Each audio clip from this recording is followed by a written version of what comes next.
There are conflicts in which being right begins to matter more than understanding what has happened.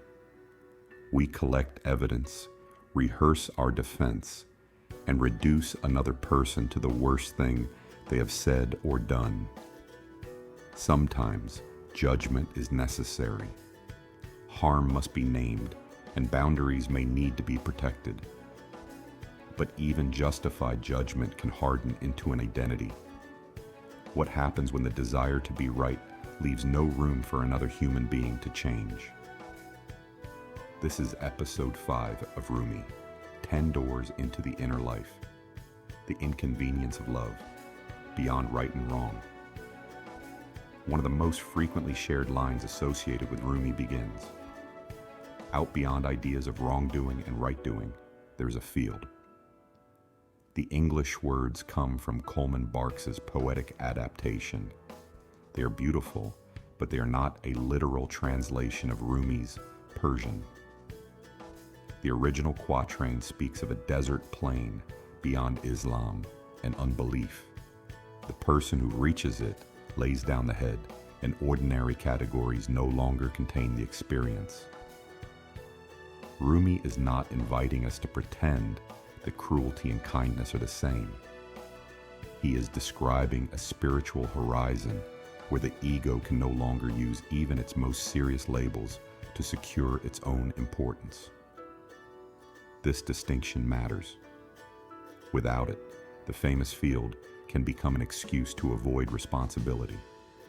Someone causes harm, then asks everyone else to rise above judgment. A wounded person is pressured to forgive before truth has been spoken or safety restored. That is not spiritual maturity.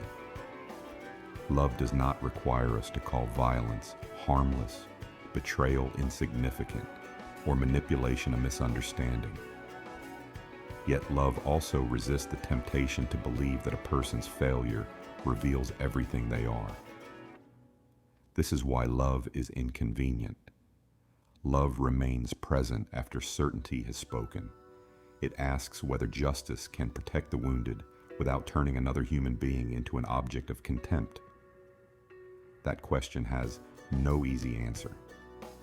Condemnation is simple. Denial is also simple. Love asks for a more demanding attention. It asks us to see the action clearly, protect what must be protected, and still remember that no human life can be contained within a single verdict. In daily life, we rarely meet one another in an open field. We arrive carrying old arguments, family loyalties, political identities, religious language, and memories of earlier wounds. These things cannot simply be discarded, but we can notice when they prevent us from hearing what's actually being said. The field may begin as a pause before our reply. In that pause, ask 4 questions. What truth needs to be named? What boundary protects dignity? What part of the other person's story do I not yet understand? And can I speak without turning truth into humiliation? Forgiveness, when it becomes possible, does not always mean returning to the relationship as it was.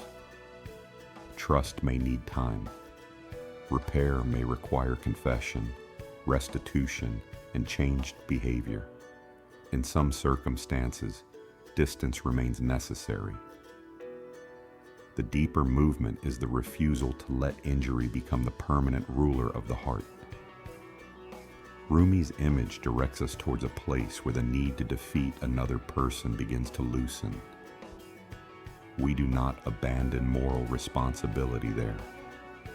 We abandon the fantasy that our judgment makes us complete. The next time a disagreement becomes personal, do not rush towards false peace. Name what is true. Keep the boundary that is needed. Then leave a small opening through which understanding, repentance, or mercy might one day enter. In the next episode, The Art of Silence, Khamush, we will explore why Rumi repeatedly turned toward silence and what his example can teach us in an age of endless speech and digital noise.